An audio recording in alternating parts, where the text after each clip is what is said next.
Amém, irmãos. Convidar os irmãos a abrirem suas Bíblias. Marcos capítulo 2, dando continuidade à nossa exposição bíblica do Evangelho de Marcos. Hoje estaremos abordando Marcos capítulo 2. Marcos capítulo 2, do versículo 1 ao versículo 12.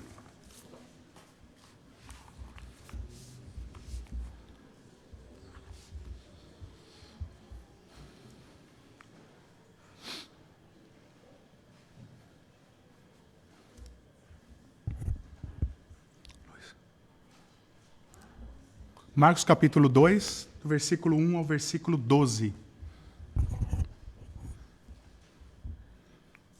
Bem? Versículo 1.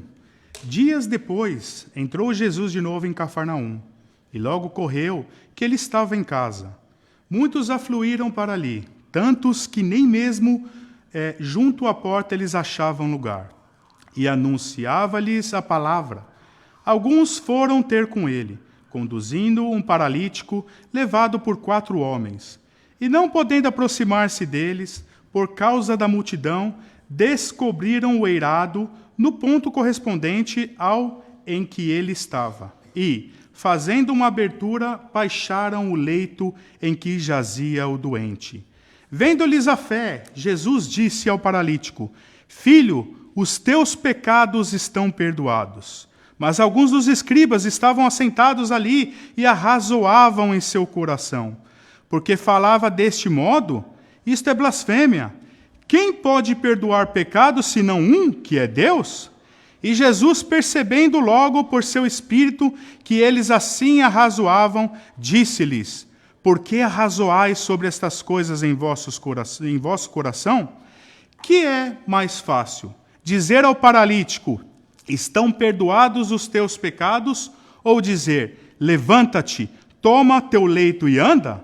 Ora, para que sabais que o Filho do Homem tem sobre a terra autoridade para perdoar pecados, disse ao paralítico: Eu te mando, levanta-te, toma o teu leito e vai para a tua casa.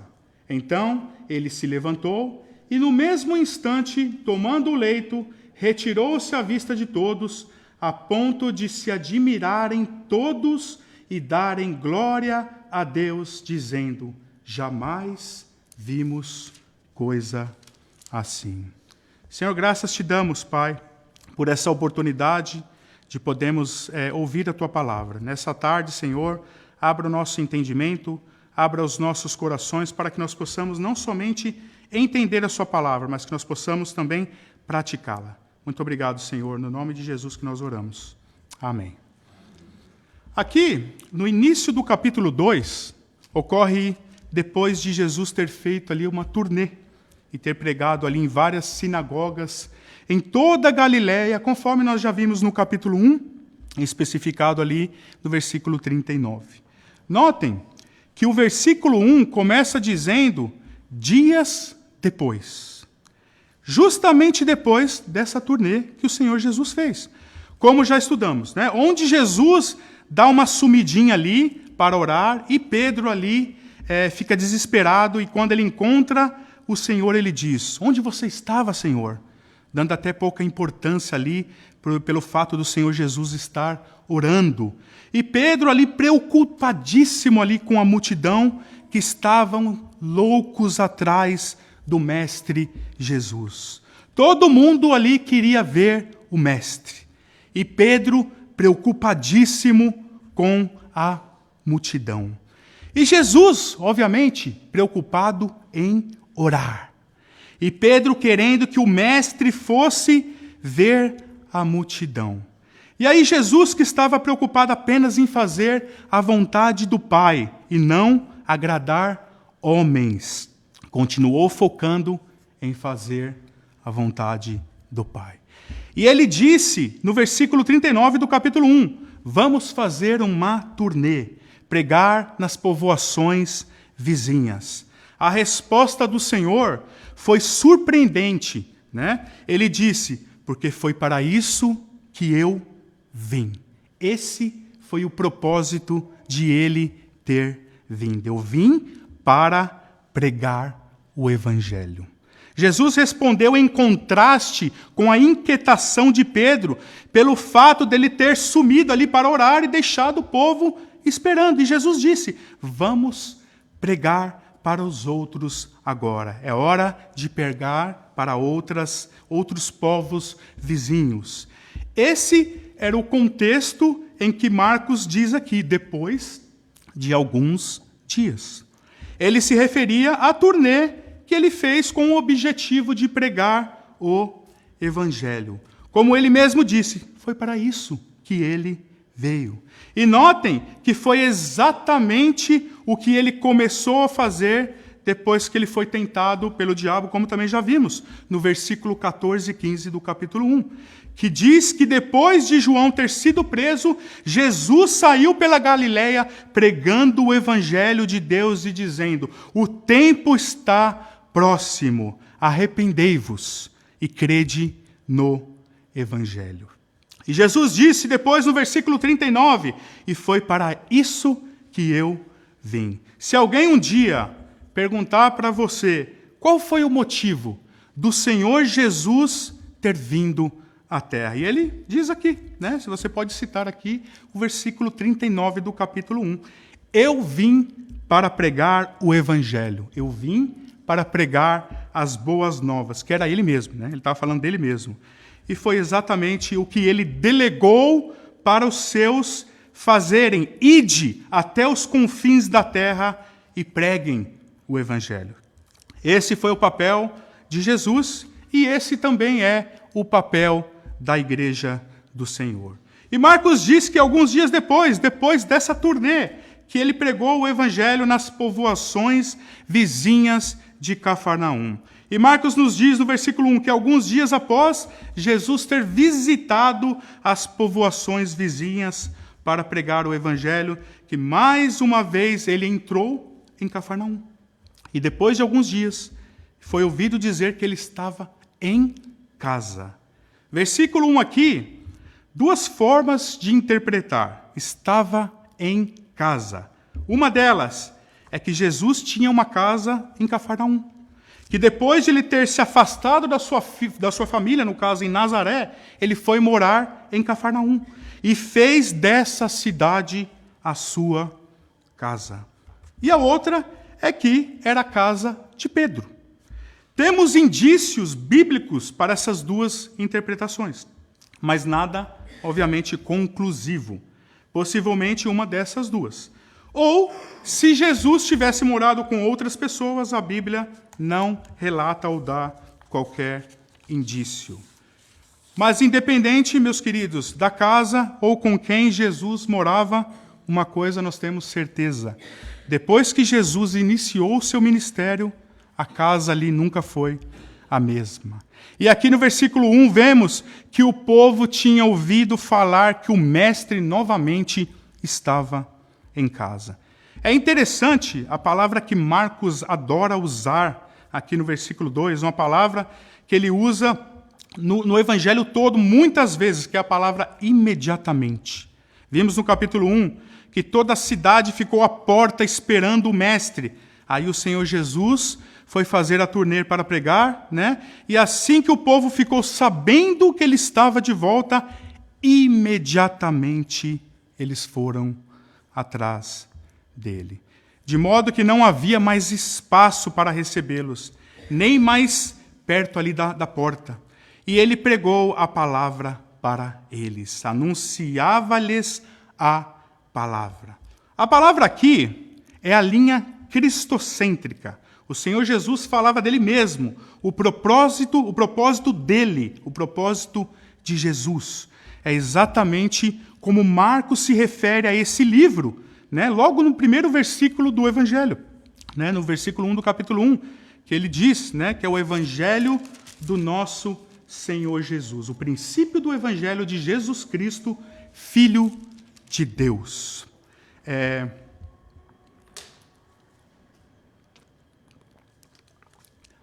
o Evangelho, meus queridos, de Marcos, de Mateus, de Lucas, João, do capítulo 1 ao capítulo 16 de Marcos, o que é? é o Evangelho do Senhor Jesus Cristo. O Evangelho de Jesus Cristo, o Filho de Deus.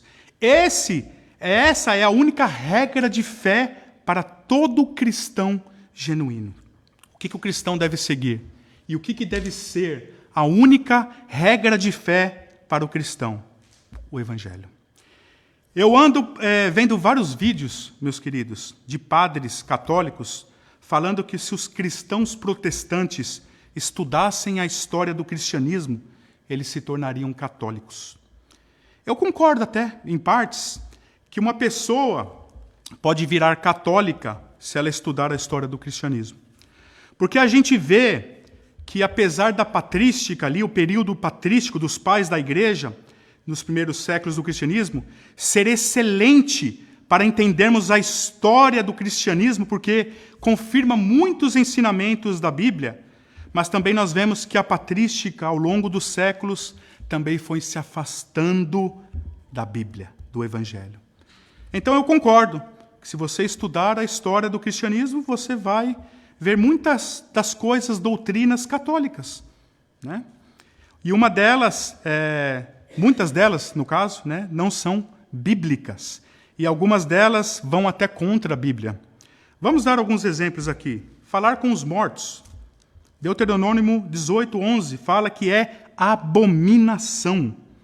Hebreus 9:29 diz que ao homem lhe dará direito a morrer uma só vez. Após isso, apenas o juízo. Ou seja, você morreu, já era. Ou é céu ou é inferno, né? Depois da morte vem o juízo. Ou seja, a ideia de um purgatório, né, que a Igreja Católica prega, é algo totalmente antibíblico. Outro assunto que é bem polêmico também, acerca de Maria ser intercessora. 1 Timóteo 2,5 diz: um só intermediador entre Deus e os homens, Jesus Cristo. Ou seja, só há um, não há dois, não há três, apenas Jesus. O católico se gloria na história da igreja dos primeiros séculos para justificar a sua fé. Mas o cristão genuíno, como o apóstolo Paulo, se gloria em Cristo, e somente em Cristo e em seu Evangelho. Ou seja, se você estudar a história do cristianismo, você pode até virar católico. Mas se você ler a Bíblia, você vai se tornar um cristão protestante. Ou como alguns padres, né, costumam dizer, você pode se tornar um cristão reformista. Eu, particularmente, eu gosto mais do termo reformado. E Jesus, então, nós vemos, pregava a palavra. Jesus pregava a Bíblia. Mas os católicos dizem que a Bíblia foi escrita por eles. Né? Vocês já ouviram eles falarem isso? A Bíblia foi escrita pelos católicos. É o que muitos padres reivindicam. Outra mentira. A Igreja Católica ela foi fundada no século IV pelo imperador Constantino. Nós sabemos que o último livro da Bíblia foi escrito no final do século I, né, pelo apóstolo João. E sem contar, então, o Velho Testamento, que é também palavra de Deus. Quando que os católicos escreveram o Velho Testamento? Você vê na história, em alguma história bíblica, algum padre ali com Moisés escrevendo a lei? Não faz, meus irmãos, não tem fundamento nenhum falar que os católicos escreveram a Bíblia. Não sei de onde que eles tiraram isso. Nem católicos, nem evangélicos, ninguém pode falar que escreveu a Bíblia. A Bíblia foi escrita pela inspiração do Espírito Santo, como o apóstolo Pedro diz em sua carta, não vem da elucidação da mente humana, mas ela vem diretamente do Deus vivo. Ela foi escrita pelo próprio Deus. Ninguém, nenhuma igreja, nenhum homem pode reivindicar que escreveu a Bíblia.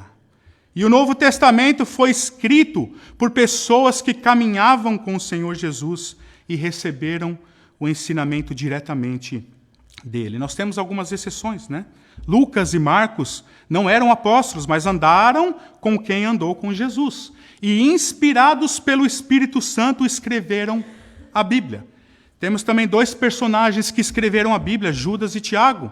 né? Mas isso aí eu não preciso, né? Não faziam parte dos 12, mas eu não preciso nem falar nada. Judas e Tiago eram irmãos do Senhor Jesus Cristo.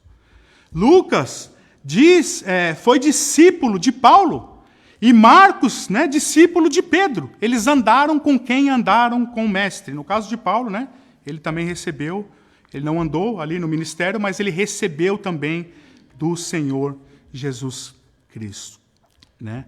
Então, todos inspirados pelo Espírito Santo. A Bíblia foi escrita por Deus. Ninguém pode reivindicar, nenhuma igreja pode dizer, nós somos a igreja, nós somos detentores da Bíblia.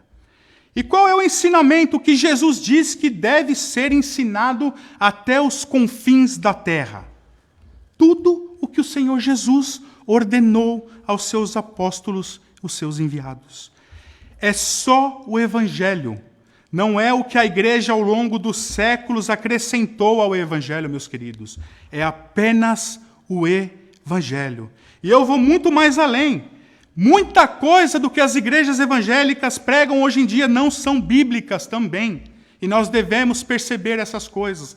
Ler a palavra e comparar tudo o que é feito. Porque a regra de fé do cristão é apenas uma. A Bíblia, o Evangelho. Esse mesmo Evangelho que o Senhor Jesus pregava.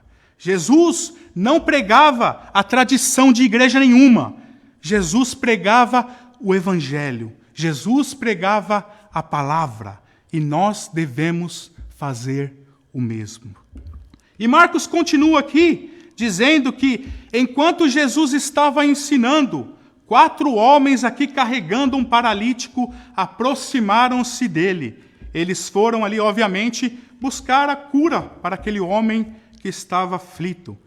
E como eles não puderam ali se aproximar do Senhor Jesus por causa da multidão, eles então ali subiram, né, no telhado, no lugar ali onde eles estavam, e a entrada da casa estava totalmente bloqueada pela multidão, de modo que para levar esse homem a Jesus, eles tiveram que subir no telhado. E eles começaram ali a quebrar o telhado para fazer um buraco, pelo qual eles puderam ali descer esse homem, para que Jesus ali então pudesse tocar neles. Lucas, né, no Evangelho de Lucas, ele diz que os 4 amigos do paralítico tiveram que remover os ladrilhos, né, os ladrilhos ali, as telhas, né, no caso do telhado. Alguns estudiosos críticos dizem que Lucas cometeu um grande erro aqui, porque casas na Palestina não tinham telhados naquela época, como as que nós encontramos nos nossos dias. Mas a palavra grega, que é traduzida como telha em Lucas, pode simplesmente se referir a qualquer tipo de barro duro. Além disso, sabemos que Cafarnaum era uma vila de luxo, ali nas margens ali do Mar da Galileia. E em tais lugares foram utilizadas até telhas reais. Então, essa casa, provavelmente, ela tinha telhas reais. Ou, no caso, né, barro bem duro, cozido ali pelo sol, né? No caso, o mesmo processo ali, o efeito da cerâmica dos nossos dias. Marcos, então, escreve que, então, quando eles fizeram uma abertura no telhado, eles baixaram ali o leito com o paralítico. É uma lição muito interessante aqui, meus queridos, a determinação desses homens em tentar trazer alívio para o seu amigo. Temos levado os necessitados para Jesus? Eles aqui, nós vemos, não deixaram a multidão ali intimidá-los. Nós devíamos, meus queridos irmãos, ter a mesma motivação desses homens aqui em levar esse homem aflito para o Mestre. Deveríamos ter isso em mente. E isso aqui é um grande ensinamento para nós, que nós devemos levar os aflitos, os doentes, para o Mestre Jesus. Mas como que nós podemos levar as pessoas a Jesus em nossos dias? Simples, quando nós levamos elas para o Evangelho. Você pode pregar, você pode incentivá-los a ler a Bíblia, levá-los a uma igreja bíblica, notem bem, bíblica, né? Isso porque eu digo que, infelizmente, meus queridos, nem todas as igrejas evangélicas nos nossos dias são igrejas bíblicas. Por isso, leiam a Bíblia, preguem a Bíblia e levem as pessoas a igrejas onde a Bíblia é pregada com fidelidade. Lembrando que igreja que não é fiel aos ensinamentos do nosso Senhor Jesus não é igreja, é seita de homens. O que diferencia uma igreja de seita? A igreja que se baseia somente no Evangelho. Seita, ensinamentos de homens. E se nós olharmos a Bíblia, não refere igreja mesmo é igreja que é fiel, que segue os ensinamentos apostólicos. O que não é isso, a Bíblia se refere com outros termos. Né? O que é isso, na verdade, é sinagoga de Satanás. No versículo 5 em diante, Marcos nos diz que Jesus, vendo a fé deles, vendo-lhes a fé. É interessante aqui, a fé não era apenas do paralítico, vendo-lhes a fé dos amigos dele também, que acreditaram que Jesus podia curá-lo. Outra lição aqui, fantástica desses homens, podemos acreditar que Deus pode fazer por uma outra pessoa. E devemos pensar assim, meus queridos. Devemos crer e orar nesse sentido. É engraçado que eu ouço muitos dizerem, esses povos aí, né, esses calvinistas aí que acreditam na predestinação, doutrina da predestinação, não deveriam então pregar o evangelho, porque se Deus já predestinou os eleitos dele, não precisa mais pregar o evangelho. É assim que as pessoas pensam, né? Uma doutrina tão bíblica, na verdade. Se Deus já escolheu os seus eleitos na fundação do mundo, como ali nós vemos em Romanos capítulo 8, Romanos capítulo 9, então muitos acreditam que as pessoas não devem então pregar mais o evangelho, porque elas já estão salvas. Deus já então escolheu elas. Essas pessoas estão enganadas. A doutrina da predestinação, que é totalmente, inteiramente bíblica, é justamente o motivo que me impulsiona a pregar o evangelho. Entenda uma coisa, meus queridos, não há um justo sequer, não há um sequer que faça o bem, não há um justo. Deus olhou do céu e não viu um só. Entendam que o homem, por si mesmo, não pode se salvar. E é justamente porque Deus chama, é que alguns poderão ser salvos. Porque se Deus não chamar, ninguém é salvo. Ou seja, porque Deus chama através da pregação do evangelho, por isso eu devo pregar o evangelho. Para que assim Deus quebre corações duros, para que Deus quebre corações rebeldes. Por isso eu prego o evangelho, para que Deus quebre corações duros. Porque se ele não quebrar o coração, não há mudança alguma. A conversão só acontece pela ação do Espírito Santo de Deus, que quebra corações duros. E é por isso que nós devemos, assim como esses homens, acreditar que Deus pode fazer por um outro. Que Deus pode quebrar até mesmo o coração mais duro. E Ele pode, irmãos. Ele é um Deus soberano e um Deus tremendo que pode quebrar o coração de quem Ele quiser. Aqui a pergunta que muitos fazem: por que Deus escolhe uns então? E por que Deus escolhe então outros? E aqui eu respondo com a maior sinceridade do mundo. Né? Por que Ele quebra o coração do Fábio e talvez não quebra o coração do Joãozinho? A resposta sincera e curta é: não sei. A única coisa que eu sei é que Ele é soberano. Né? E Ele é bom. Em tudo que Ele faz, Ele é bom e soberano. E isso é suficiente para mim. Se Ele salva um, Ele é bom. Se Ele deixa de salvar o outro, Ele continua bom. E se nós entendermos dessa forma, que Deus é sempre bom, isso será suficiente para nós. E aqui eu quero fazer uma pergunta para vocês. Você responda para você mesmo. Você ama tudo sobre Deus? Tudo sobre Ele? Você confia por inteiro em Deus? Tenho certeza que muitos de vocês vão pensar agora e falar, sim, claro. Vamos lá, então. Vocês gostam do Jesus que cura? Do Jesus que abençoa? Do Jesus quando ele fala do amor, do grandioso amor infindável de Deus? Do Jesus que levará o seu povo para o céu? Que Jesus maravilhoso esse, né? O Jesus que foi preparar morada para a tua igreja.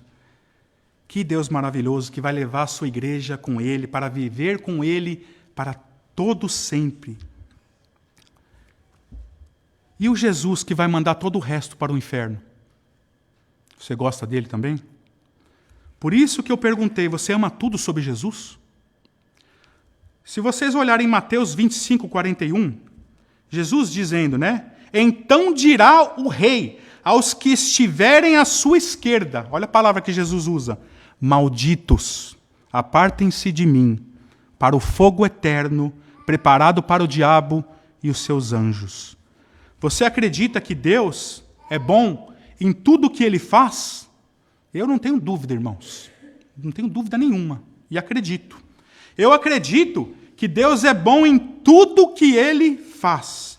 E quando Ele enviar Satanás e os seus anjos e os ímpios para o inferno, é porque isso foi justo. Inteiramente justo. Vai ser Deus exercendo a sua santa e perfeita justiça. Portanto, meus irmãos, não ame a Deus apenas pelo que você acha que é correto. Ame a Deus por tudo que Ele faz, porque Ele é bom em tudo que Ele faz. E entendam, tudo que Ele faz é bom. Até mesmo o que as nossas mentes finitas e limitadas não conseguem entender. Deus é bom sempre. E entendam, meus queridos, é assim. Devemos amar Jesus por inteiro. Quando Ele fala coisas bonitas, né? Devemos amá-lo. Quando Ele fala do inferno, nós também devemos... É a justiça santa de Deus. Devemos entender isso, irmãos. E confiar nele em tudo o que Ele faz. Tem muitas pessoas nos nossos dias se esquivando das coisas. Tem igreja que nem fala de inferno, de pecado, inferno, não fala dessas coisas.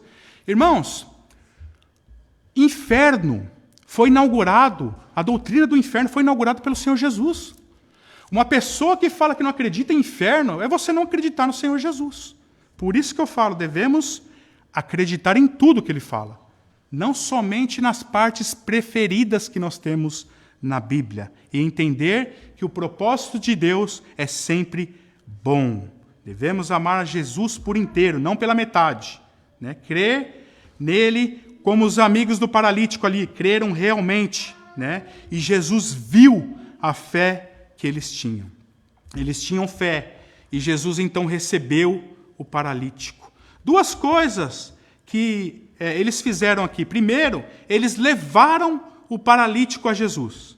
E depois eles creram. Né? Ou vice-versa. Né?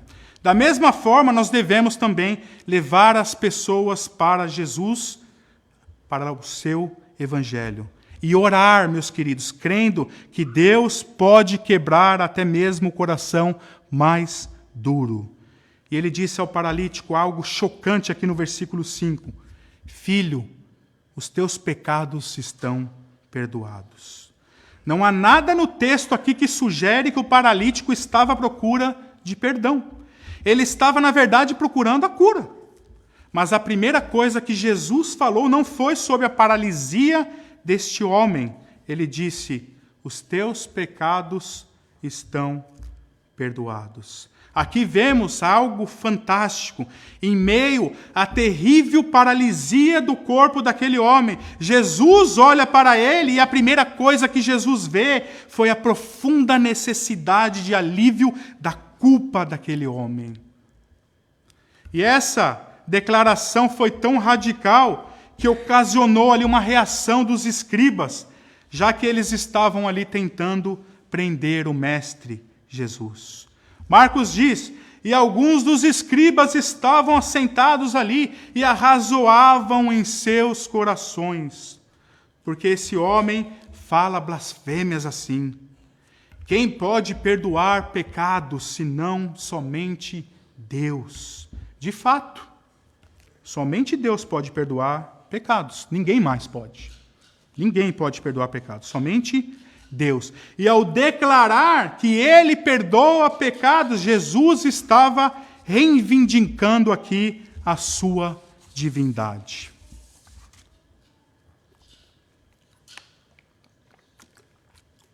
Por que eles pensaram aqui que Jesus estava falando blasfêmia? Isso porque todo escriba sabia, e isso era um princípio básico no judaísmo, que nenhum homem, nem mesmo o Messias, teria autoridade para perdoar pecados das pessoas. Eles mantiveram a posição de que Deus é só o único que pode perdoar pecados. Eles estavam bravos ali, porque achavam que Jesus estava agindo como se tivesse a autoridade do próprio Deus. E ele tinha. Alguns grupos de hoje, entre eles eu destaco os gnósticos e os testemunhas de Jeová, essas seitas, elas argumentam que o Novo Testamento não ensina a divindade de Cristo. De alguma forma, eles ignoram os ensinamentos explícitos do Novo Testamento nas epístolas, né? E em narrativas como esta, onde vemos uma clara implicação aqui na afirmação de Jesus acerca da sua divindade.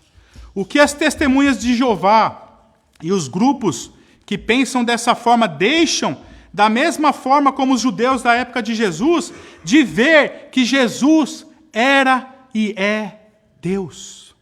Eles entenderam que Jesus estava reivindicando a divindade, por isso que eles ficaram bravos com ele.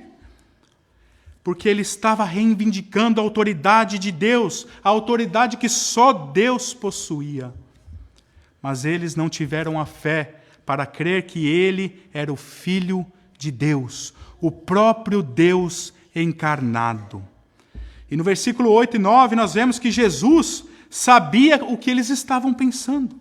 Marcos escreve, mas de imediato, quando Jesus percebeu em seu espírito que eles assim estavam arrazoando entre eles, disse-lhes, por que estão arrazoando sobre essas coisas em vossos corações? Qual é mais fácil? Dizer ao paralítico, os teus pecados estão perdoados, ou dizer, levanta-te, toma o teu leito e anda?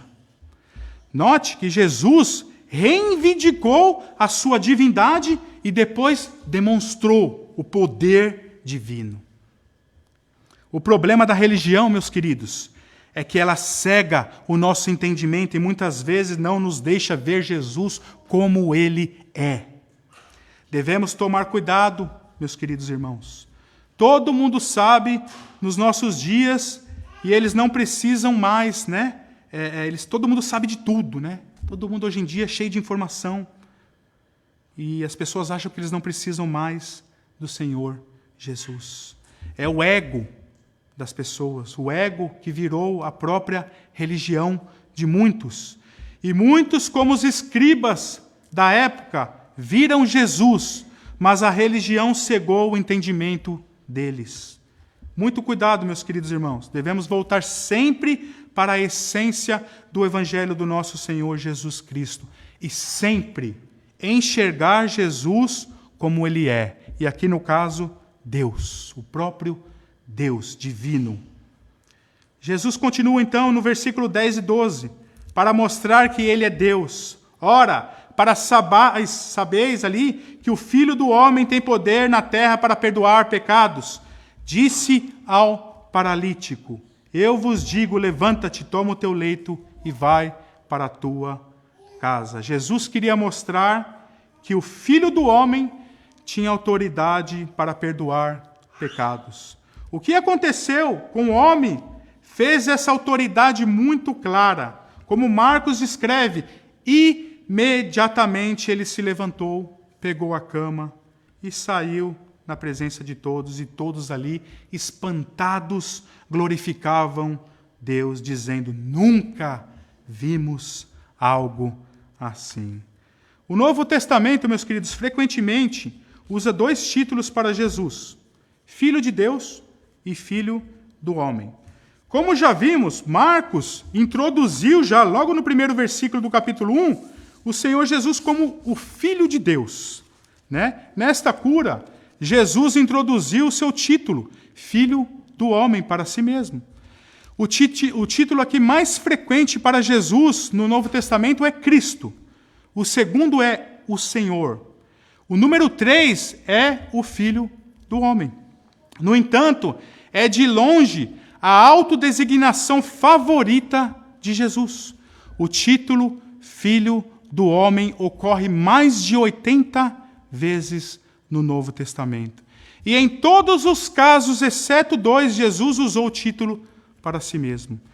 Quem é o Filho do Homem? O livro de Daniel, descreve a aparência e o caráter do Filho do Homem como ele é um ser celestial nomeado pelo ancião do Dias, no capítulo 7, versículo 9, para ser o Senhor da terra e para receber o reino para todo o sempre. O Filho do Homem, tendo descido do céu, retorna para lá e é entronizado em glória.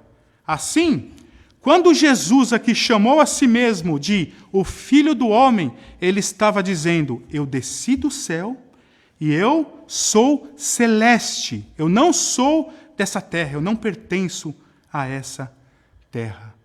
Esse título tem a ver com a sua divindade, com a divindade do Senhor Jesus. Foi por isso que Jesus usou aqui. Ele queria mostrar a sua autoridade divina de perdoar pecados. A Igreja Católica Romana ensina que um dos sacramentos da igreja é a penitência. Parte do sacramento da penitência é a confissão e a absolvição sacerdotal. O homem penitente, ele entra no confessionário e diz, Pai, eu pequei.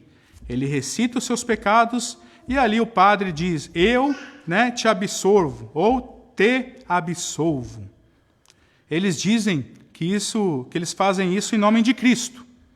E é Cristo que perdoa. Mas aí o probleminha.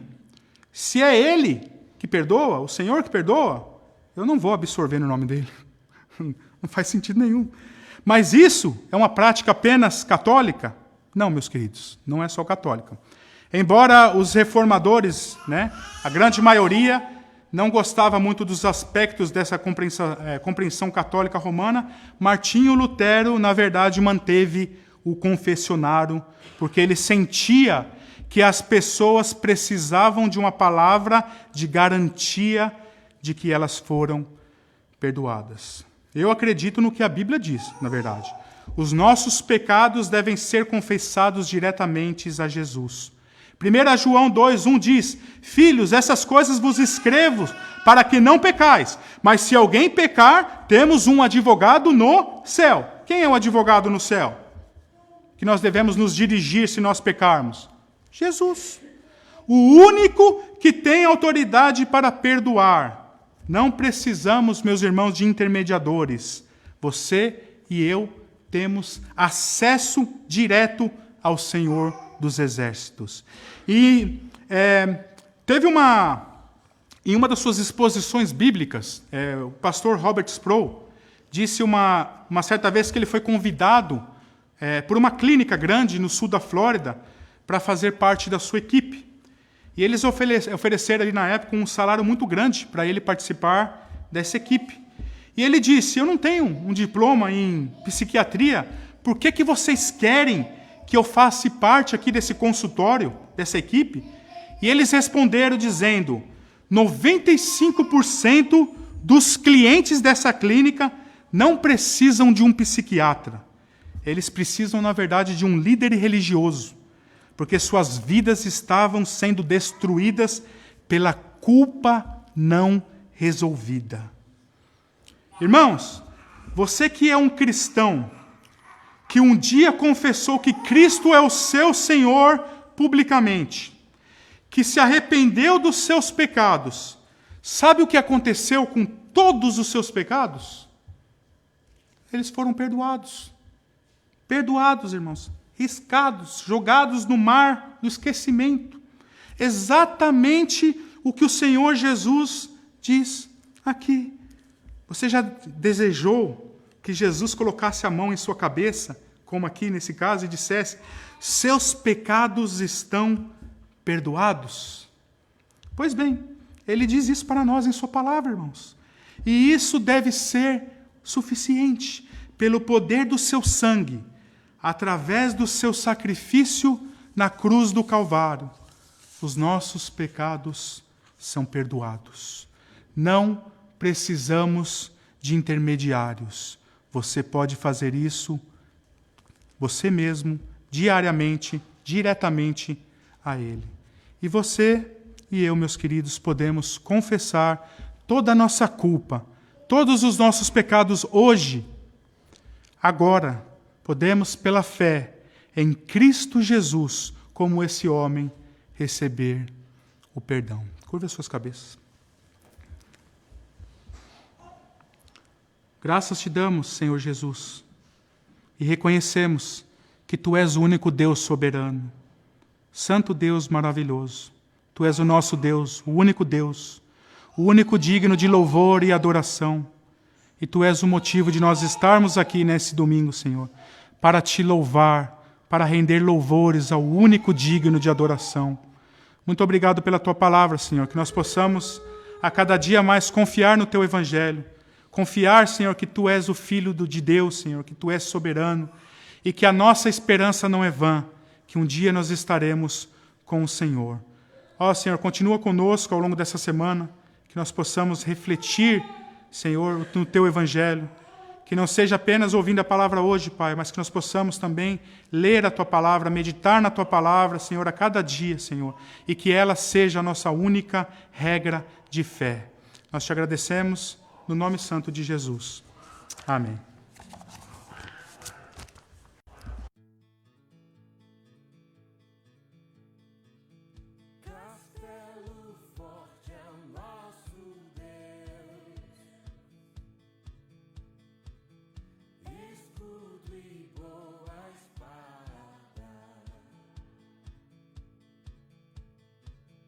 Com seu poder.